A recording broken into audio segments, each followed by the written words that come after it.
욥기 26장 1절부터 14절을 보겠습니다. 욥이 대답하여 이르되 내가 힘 없는 자를 참 잘도 도와주는구나. 기력 없는 팔을 참 잘도 구원하여 주는구나. 지혜 없는 자를 참 잘도 가르치는구나. 큰 지식을 참 잘도 자랑하는구나. 내가 누구를 향하여 말하느냐? 누구의 정신이 내게서 나왔느냐? 죽은 자의 영들이 물 밑에서 떨며 물에서 사는 것들도 그러하도다. 하나님 앞에서는 수월도 벗은 몸으로 드러나며 멸망도 가림이 없음이라.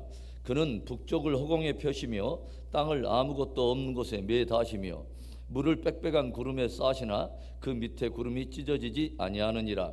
그는 보름달을 가리시고 자기의 구름을 그 위에 펴시며 수면의 경계를 그으시니 빛과 어둠이 함께 끝나는 것이니라.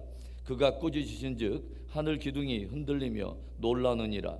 그는 능력으로 바다를 잔잔하게 하시며 지혜로 라합을 깨뜨리시며 그의 입김으로 하늘을 맑게 하시고 손으로 날렵한 뱀을 무찌르시나니 보라, 이런 것들은 그의 행사의 단편일 뿐이요 우리가 그에게서 들은 것도 속삭이는 소리일 뿐이니 그의 큰 능력의 우려소리를 누가 능히 헤아리랴. 우리들의 진실한 신앙은 하나님을 바르게 하는 지식에서 시작됩니다. 반대로 사람들의 불신앙은 하나님에 대한 무지와 잘못된 왜곡된 지식에서 시작이 되죠. 그래서 우리들이 진실되고 올바른 신앙생활을 하려면, 정말 신앙생활에 승리하려면 먼저 우리에게 우선돼야 되는 것이 하나님을 바르게 아는 것입니다. 구약 이스라엘이 하나님의 백성임에도 불구하고 저들이 우상을 숭배하고 또 불순종하여 저들이 결국은 이방 아수르에 의한 심판의 초입기에 들어가고 있을 때에 하나님의 사람 호세아는 눈물로 저들에게 외칩니다.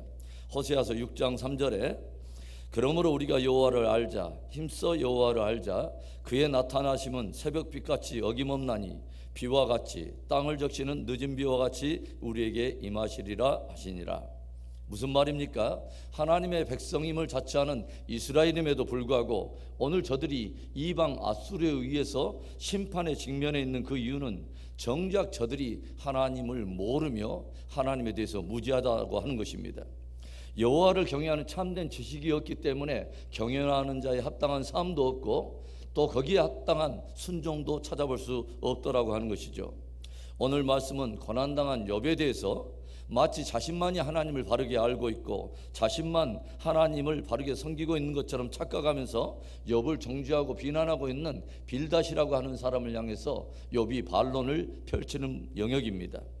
하나님에 대해서 그렇게 잘하는 네가 고난당해서 이렇게 힘없는 나를 잘도 도와주고 있구나.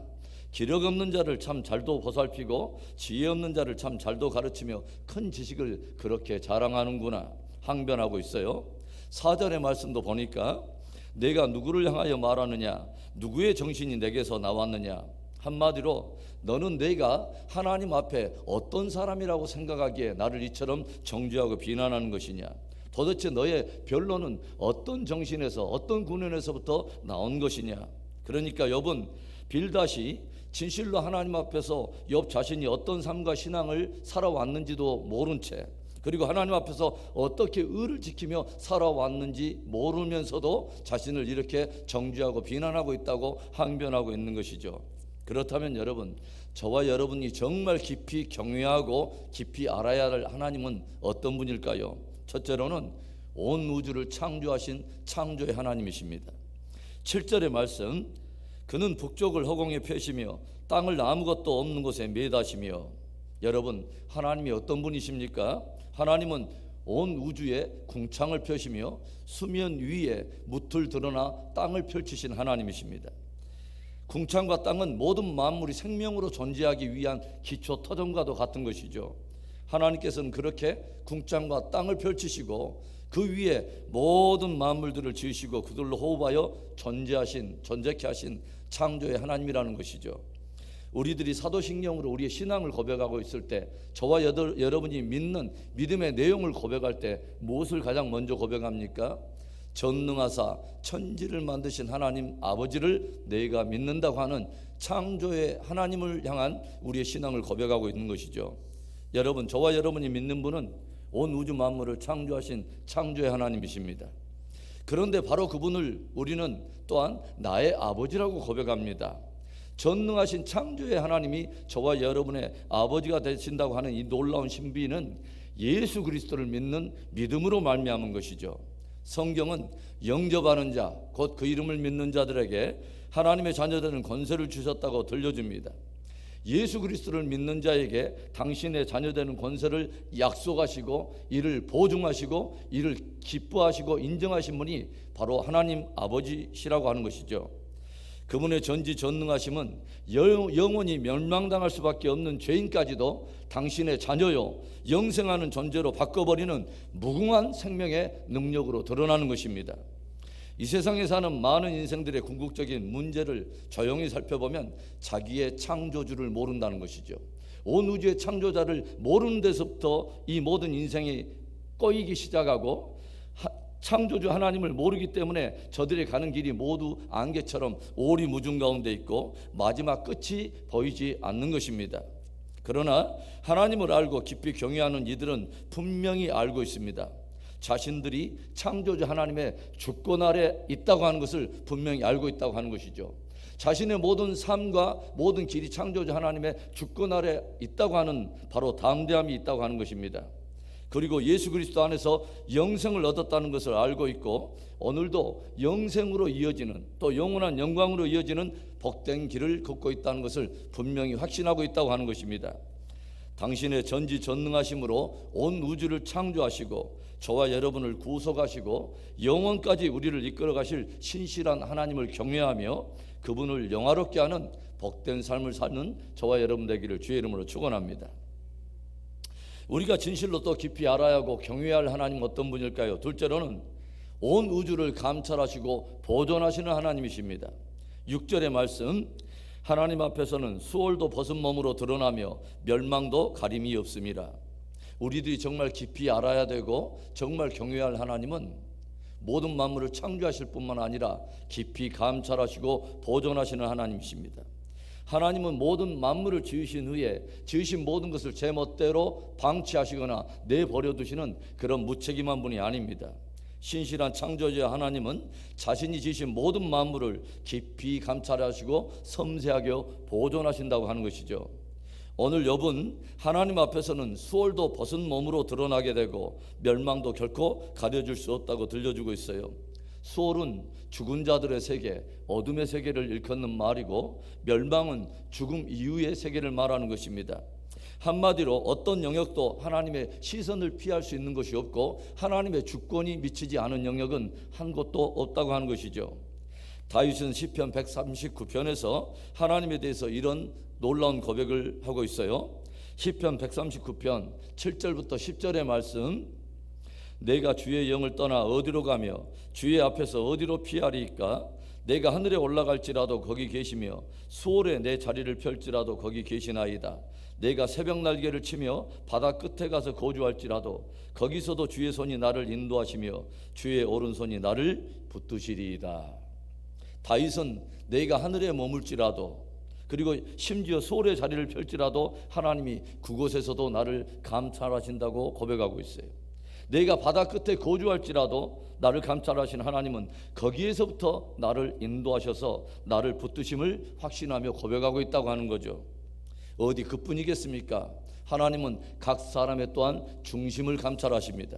그러기에 각 사람의 아픔을 알고 계시고 고통과 상처를 헤아리시며 상처 입고 망가진 인생을 능히 고치시며 회복하실 수 있는 하나님이라는 것이죠.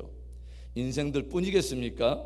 그분은 아무도 눈길 한번 주지 않는 들녘의 백합화를 감찰하시고 그 백합화를 입히실 뿐만 아니라 공중 나는 새들의 굶주림까지도 감찰하셔서 공중 나는 새들을 먹이심으로 저들을 보존하신다고 하는 거예요.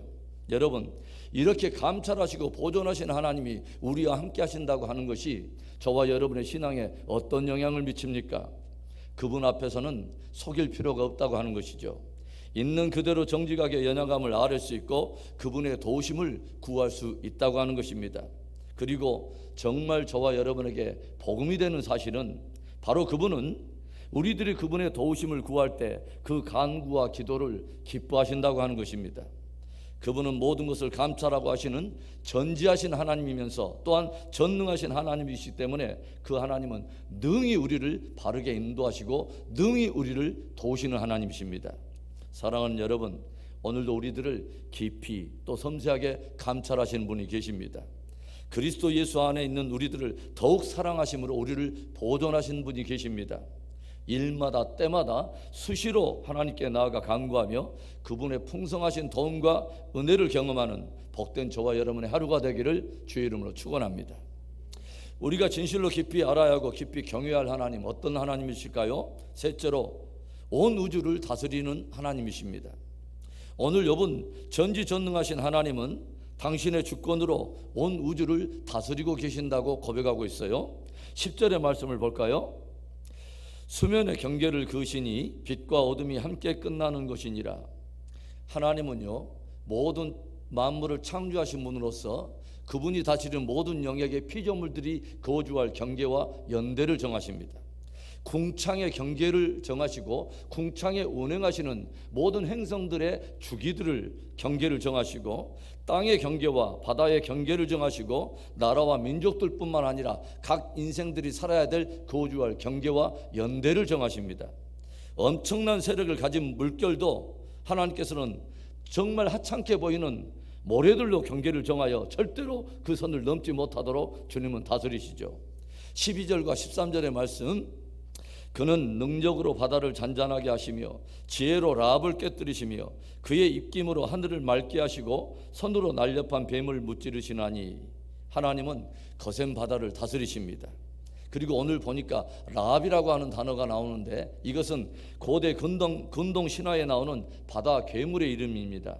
즉 하나님께서는 악한 세력조차도 다 물리치신다는 거죠. 또한 손으로 날렵한 뱀을 무찌르신다는 표현이 나오는데 강교하고 사악한 존재까지도 물리치신다고 하는 그런 의미죠. 아무리 사악한 세력, 강교한 존재를 할지라도 하나님의 주권 아래 있으며 저들의 강교함과 사악함이 하나님이 이루고자 하는 일에 절대적으로 장애나 장벽이 될 수 없다고 하는 것을 우리에게 가르친다고 하는 것이죠.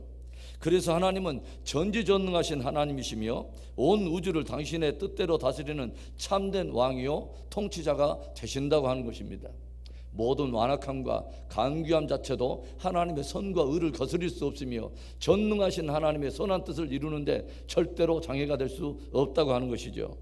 사랑하는 성도 여러분, 하나님을 먼저는 깊이 알고 깊이 경외하는 은혜가 있기를 바랍니다.